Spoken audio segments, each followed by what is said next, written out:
Immigration and refugee policy. People have a great deal of difficulty thinking about this with detachment and dispassion when it's the future of their own nation state that's at stake, or when they're looking at photographs of particular refugees who may be sitting on their border or dying in boats trying to cross into their territory and claim refugee status. That's why I'm going to start this video talking about Thailand on the other side of the world. Most of you in this audience can imagine why people think Thailand is paradise. You yourself may be burdened with the delusion that Thailand is paradise. You yourself may be planning to one day retire to Thailand, okay? As difficult as it may be to relate to people from Nicaragua or Mexico who get it fixed in their minds that they can have a wonderful, bright future if only they become illegal immigrants in the United States of America, if all of us in this audience can agree that Thailand is a somewhat enticing destination, imagine how much more enticing it would seem if you had been born and raised in Bangladesh. If you were born and raised in Vietnam, if you were born and raised in Indonesia. If right now your family was struggling, suffering, and dying in the midst of the revolution/civil war/protest movement going on in Myanmar right next door. Thailand starts to seem to be a very enticing destination indeed. Now, what percentage of people in Myanmar really care about democracy? What percentage of them are really willing to fight and die for the future of democracy? I doubt it's 50%. I just doubt that. I just doubt all that many people are all that courageous. And if it were 50%, frankly, I think the revolution would already be over by now. The military would be overwhelmed by the volunteers, even if they were barely armed, right? Demanding the right to vote and getting rid of the military dictatorship. Let's just say generously, it's 20%. If this dissatisfied 20% of the population of Myanmar abandons Myanmar and they all move to Thailand, 20% of the population of Myanmar relocates to Thailand as refugees. Is that better for the future of planet Earth as a whole? Is it better for Thailand? And is it better for Myanmar? Vietnam, it's a horrible, depressing communist dictatorship, Vietnam. In many ways, Vietnam is a much more depressing country politically than Cambodia or China, two countries the Vietnamese have borders with on opposite sides. I can completely sympathize with a Vietnamese family who decides, you know what? We can have a better life in Thailand. In Thailand, they have some democracy. In Thailand, they have some freedom of speech. And yeah, there are coconuts and mangoes, and it's paradise in various other palpable ways. Okay, what percentage of the population of Vietnam would rather live in Thailand? Rather than what? Rather than either conforming to the political conditions that exist in Vietnam War, or rather than struggling against them, rather than starting and struggling and suffering and dying through some kind of terrible revolution so that Vietnam can frankly catch up with Thailand. And I'm an optimist about human nature. I think Vietnam could become a better country than Thailand. They could have a better democracy. They could have a higher quality of education, a higher quality of life. But you want to give a rough estimate of how many people are going to die before that happens? Did anyone else in the audience try to estimate the body count for the civil war in Syria just when it was getting started so many years ago? Any of you? Did any of you actually estimate higher than what the body count now is? No? Okay, for Vietnam to make the transition from communist dictatorship to democracy, it's not going to be tens of thousands who die. It's going to be hundreds of thousands who die. Right now in Myanmar, how many people are going to have to die? And guess what? This idea we have of refugees and migration, it's really kind of sort of the coward's way out, isn't it?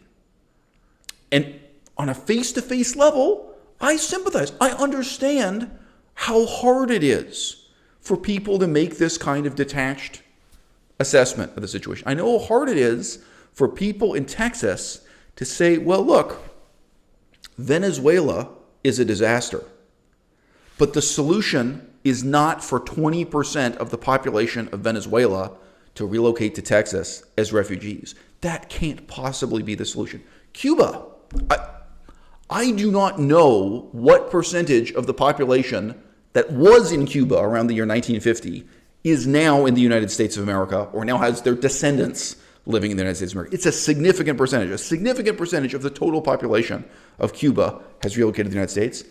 The tiny country of Laos, still a communist dictatorship, a very significant percentage of their population over the last 50 years relocated to Thailand. I've seen attempts to estimate that. But yeah, millions of people can transfer between locations. The tiny island of Cyprus. How many Cypriots now are permanent residents or citizens in London, England? It's a huge percentage of the populations. A huge percentage of some of these countries has relocated. It can happen. And right now, frankly, if the United States allowed it or encouraged it, you could take on 10%, 20% of pretty much every single one of these countries south of the equator, but most obviously Venezuela. And likewise, within Southeast Asia right now, most obviously Myanmar, because that's where, normal social mores are collapsing, right? But sometimes normal social mores are intolerable in and of themselves. What if you were born in Indonesia and you happen to be gay? How much more comfortable would you be in Thailand as a homosexual than in Indonesia, right? This is kind of the easiest example, because what if you're born in Indonesia and you're just a free-thinking atheist intellectual? What if you're a heterosexual guy, kind of like me? I actually don't think I'm that special. You know what, guys? I think on the level of values, I think there are guys just like me who are born in Muslim-majority cultures, whether that's in Saudi Arabia, Malaysia, Indonesia, or anywhere else. And you know what? I know. You can actually Google around the internet. Some of those guys fantasize about starting a new life in Japan. It's normally Japan because they have Japanese cartoons on TV in Indonesia. Heavily censored Japanese cartoons. But they very often do fixate on and fantasize about living in some other society, which is just not repressive and oppressive in the way that a Muslim majority society is. Okay? What is going to happen to Thailand if 10% of the population of Indonesia and 10% of the population of Malaysia and 20% of the population of Myanmar and 10% of the population of Vietnam, if they all run away to live in Thailand? It will be the end of Thailand as we know it. My perspective is that transformation, quite apart from whether or not it would be good for Thailand, would not be good for Malaysia, for Indonesia, for Myanmar, for Vietnam, right? I don't believe in this kind of mass immigration transformation of any one of these societies, or all of them collectively being positive. I don't believe in it being a net positive or a net gain for the future of planet Earth. Okay? I don't think that having everyone with a conscience who cares about democracy abandoning Venezuela is a good idea. And just think, I myself have met some of these people. I knew Colombians. I met Colombians, I'm just being honest with you, I met Colombians all over the world. I met so many people who were born and raised in Colombia and found some excuse to be living in Canada or in Thailand or elsewhere, wherever I was. You can meet, and they're not rich. People who got a few dollars together, got enough money together in the bank to migrate and live and work somewhere else. And you know what they were doing? They were giving up on the future of Colombia, which is going to be a tremendous struggle, right? We have this image in our heads that refugees are the poorest of the poor. And in terms of what social science research shows us, that is absolutely never the case, right? You're looking at the people who at least have enough money to make this kind of relocation and start a new life. Very often, or I shouldn't say very often, disproportionately, you are often looking at the talented tenth of that society. You're looking at people who are medical doctors and architects, People who have a higher level of skills and education, partly because they may believe that if they could run away to live in England or run away to live in America, run away to live in town, that they could live as good and a better life once they got there. All right, you are very often looking at the brain drain phenomenon. And even places like Jamaica complain of this, and Jamaica itself has a case to be made that they come closer to paradise than most countries on this planet. And they also struggle with the fact that their most educated, most skilled people, instead of staying and struggling for a better future in Jamaica, they run away to live elsewhere in first world, decadent democracies. Okay? The concept of mass immigration entered into Canadian politics, and I think, honestly, it's only now in 2021 starting to have currency in American politics. It entered into Canadian politics from England. It was really Nigel Farage, the leader of the Brexit movement. Just to be brief, he's led a series of political parties trying to get England to exit from the European Union, and as you may know, he eventually succeeded. He started reasoning in this way, talking about mass immigration, precisely because he does not fall into the stereotype of supporting an isolated, monocultural, white nationalist ethno-state, right? There's a very deep assumption that people find difficult to struggle against in the 21st century, that either you support a cosmopolitan, multicultural, globalized world, or you are some redneck retrograde who wants a homogenous, monocultural, whites-only ethno-state. All right? What Nigel Farage had to argue for, and his whole political career, he has had problems of being tainted by racists in his own party, that his political parties obviously attracted different kinds of neo-Nazis and white supremacists. He had to make clear and again, no, that's not the agenda he supports. He had to make clear, look, the contrast we're talking about is not between cosmopolitanism and isolationism. No. He wants to contrast the world as it was under the European Union in the 2000s with mass immigration to a world that everyone could remember from the 1980s, just a few decades before. When in England specifically, in the 1980s, they already had a cosmopolitan country. They already had a country where every city and every town had Indian restaurants. Every hospital had Indian and Pakistani doctors. The British military had large numbers of Nepalese men, famously. But they had military recruits from around the world in the former British Empire. London was already full of Chinese restaurants and Thai restaurants. London had predominantly Jamaican neighborhoods. They had African immigrant neighborhoods. People did already live in a multicultural, cosmopolitan society in England in the 1980s. But at that time, he's saying, they had moderate immigration. That's what he wanted to go back to, as opposed to mass immigration. And mass immigration is the phenomenon where you have so many immigrants coming in that the challenge for the school board is no longer having a classroom of 30 students, 2 of whom may be Pakistani immigrants. The problem is you have a teacher, and now it's 28 out of 30 students are new immigrants. 28 out of 30 students don't speak English as their first language, and they may bring with them political values that are incredibly challenging for the education system to handle. They may bring with them anti-Semitic conspiracy theories passed on to them from their grandparents and parents. They may have anti-Semitic conspiracies about current world events like the September 11th attacks in New York City, right? They may blame Israel for all kinds of things you can't believe anyone would blame Israel for, but their family has just immigrated from Pakistan or wherever they're from, and they have brought with them a whole set of political, religious, and cultural values. And it's not merely that these things don't assimilate into British culture, so the example. They don't want to assimilate.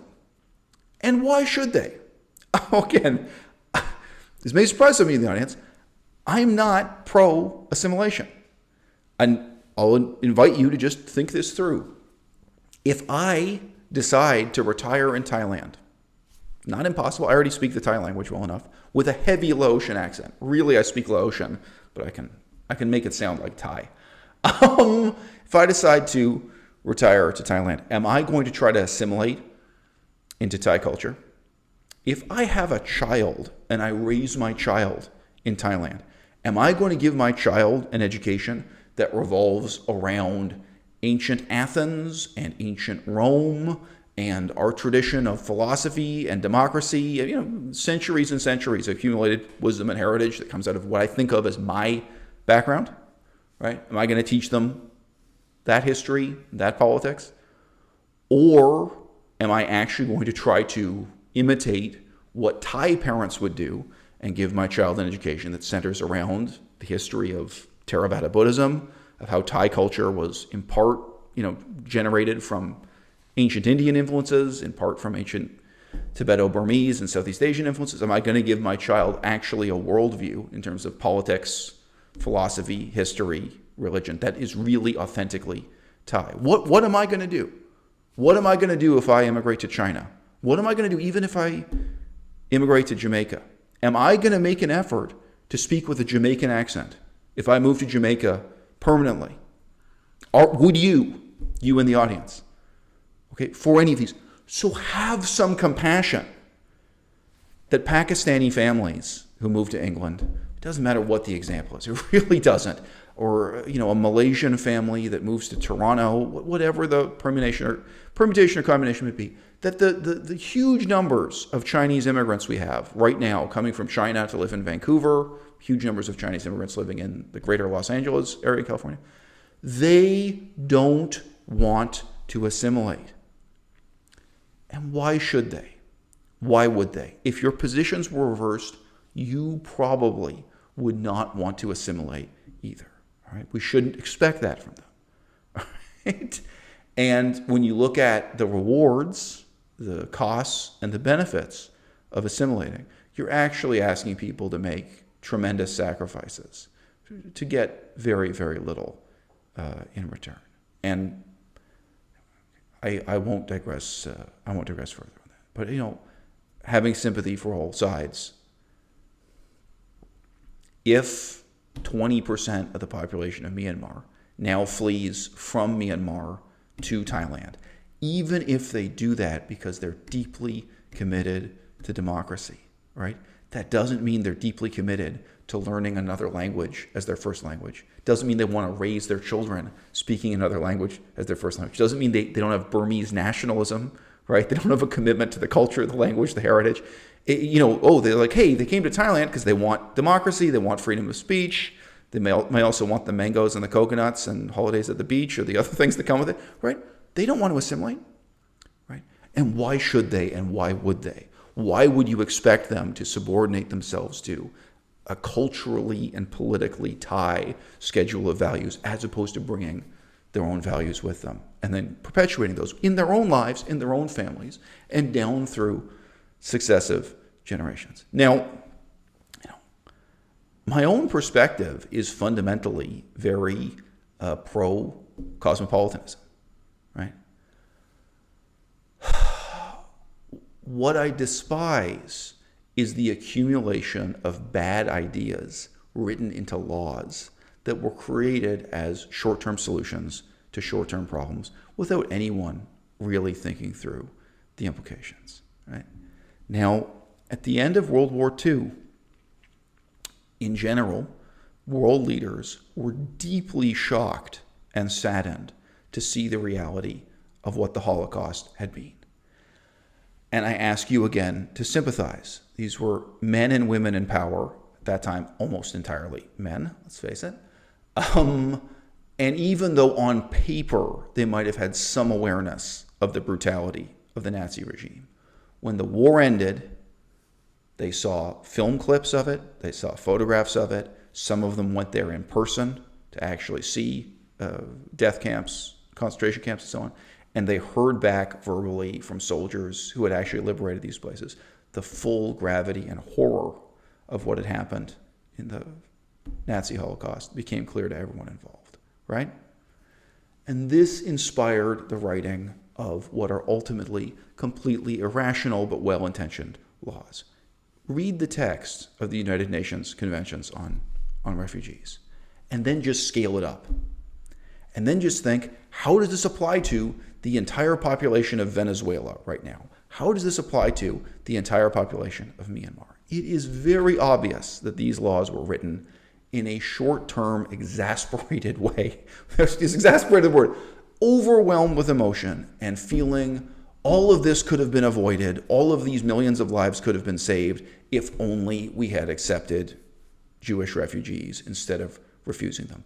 Obviously, there was a terrible sense of guilt, and it was a sense of guilt that in many ways, of course, overrides common sense, right? What if the other countries of Europe had accepted everyone who disagreed with and opposed the Nazi regime?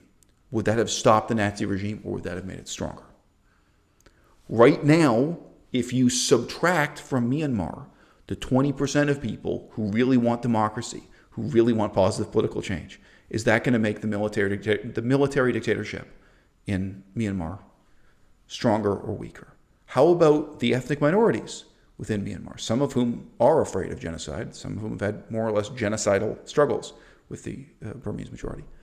If you subtract them, if you say, okay, we'll just remove this whole ethnic group so they can live safely in some other country, instead of staying in their country and fighting for racial equality, a more multicultural, harmonious, democratic society, is that going to make that regime stronger or weaker? Okay? If the other powers in Europe had accepted all these people as refugees, right? They could have accepted not just the Jews, not just the Gypsies. They could have basically accepted the whole left of center 40% of the population. I don't know what percentage it would be. Let's stick with the same. Let's say 20%. Let's say there were just 20% of Germans who were really willing to stand up and fight and die to end Adolf Hitler's regime.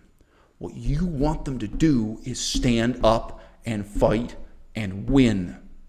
You don't want them to subscribe to this mass immigration, mass refugee culture of rewarding cowardice. What you don't want them to do is to give up and run away. I think that the most successful political ideology of my lifetime was neoconservatism,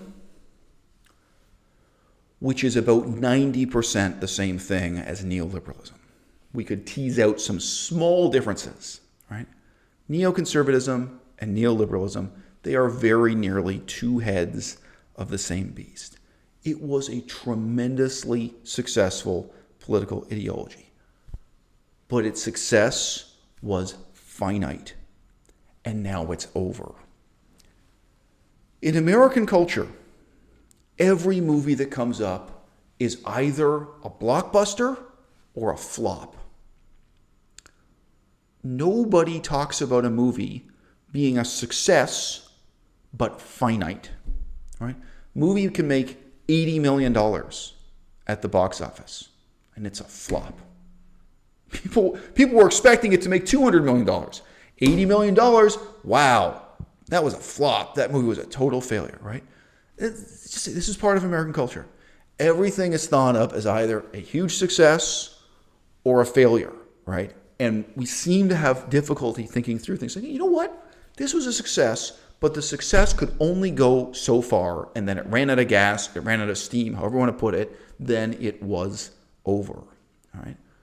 Neoconservatism and neoliberalism completely embraced this idea of mass immigration. They really are what created a consensus that lasted for decades across the left and the right that we would all have a better society if we embrace this model of mass immigration. And the exceptions are very few. Japan is one of the few, democracies that completely rejected the mass immigration model of economic and social progress. Okay? Now, what did it promise?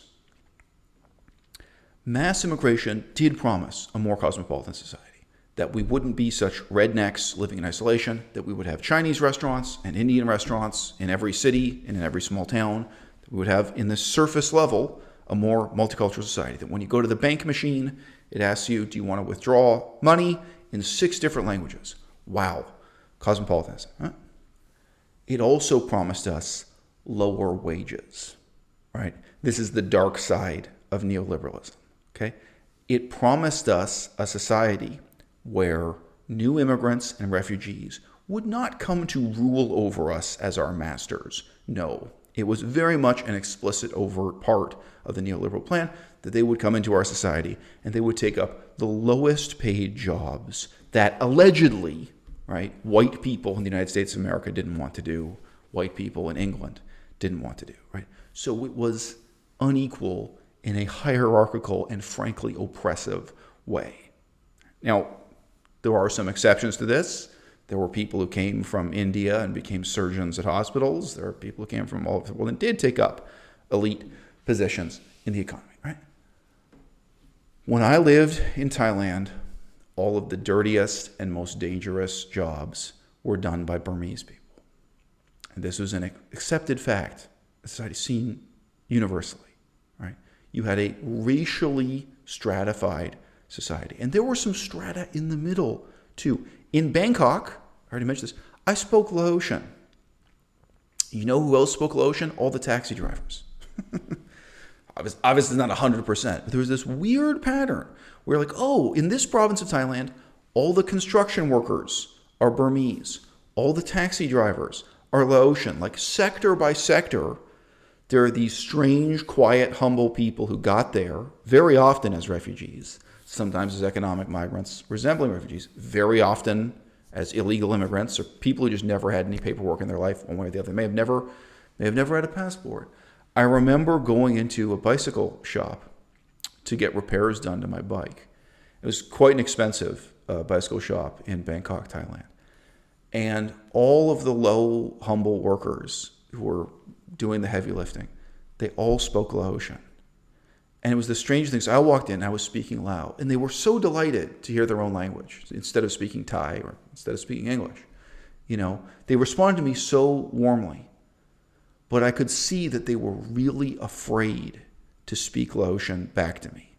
That they were under some orders from their boss. No. When there were customers in the store, don't speak that foreign language. Like either pretend you speak Thai or don't speak anything else. It was this really strange situation. And the owner of the store, as I recall, I think was actually ethnically Chinese, a Sino-Thai person who was wearing a sharp business suit in contrast to these people handling the bikes. And it was just strange. I was talking to them, and my ability in Laotian was limited, but I knew everything to say about repairing a bicycle. It was some of the first vocabulary I memorized, how to fix the gears and fix the tire and this kind of stuff. Air pressure, I mean, it's weird vocabulary. It was some of my best vocabulary in the Lao language was talking to these guys about the repair. And, they gave me a discount, the workers, because they were just so delighted to have a white man who spoke their language. But I remember just the really strange, saddening, feudal sense of oppression between social classes and how they related to their boss, and how they looked at her and looked at me and were afraid to speak their own language in the workplace. And obviously, I don't know, Occam's razor may be that they were there either as illegal immigrants or refugees in some uncertain pattern. All right. I think the saddest and sickest part of the old neoconservative, neoliberal model of globalization of all is just that it had no point. It had no goal. It had no future. It had no model of what the future society was supposed to be, right? Do you want to live in a province like Ontario where white people own the farms and don't work on the farms? I just saw footage from Michigan. The farms are owned by white people, and mysteriously, all the workers are either Mexican, Nicaraguan, or otherwise from further south of the border and don't speak English. In that case, they were saying they came on these special work visas. They weren't illegal immigrants. So you have a society where white people are the owning and exploiting class, and they're the ones making money out of the cherries being harvested or the broccoli or whatever it might be, right? But it's not that the white people who go to university are working on the farm during their summer holiday as a part-time job. It's not that you have citizens who have all the rights to complain to government and unionize and vote and everything else coming to work on your farm. No, you have this separate stigmatized, frankly oppressed social class doing the low-wage labor within your society. All right. Now, whether or not this was envisaged by the neoliberal and neoconservative generation, right? That is the model of a society that we're living in right now.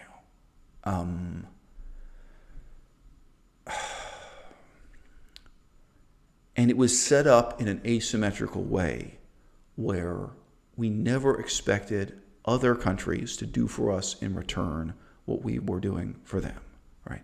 Canada wants to attract Chinese university students. We don't ask whether or not Canadians can go to university in China. Canada wants to attract laborers from Mexico. We don't ask about the rights of Canadians to go and get a job in Mexico in return.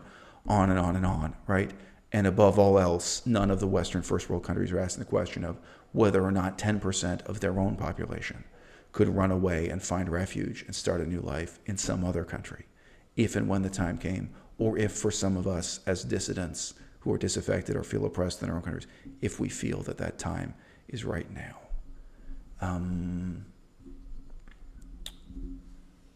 So the concept of mass immigration, which is now ineluctably tainted with its association with right-wing and racist groups, it's going to inevitably have to be defined and deployed again, because we have to create a middle ground. We have to create a way forward for politics that is neither based on a stereotype notion of a globalized cosmopolitan society, a borderless world where there's unlimited immigration in all directions at all times, nor based on the stereotype of rednecks who want to live in a monoculture where everyone speaks the same language, where nobody sees a foreign face or eats at a foreign restaurant.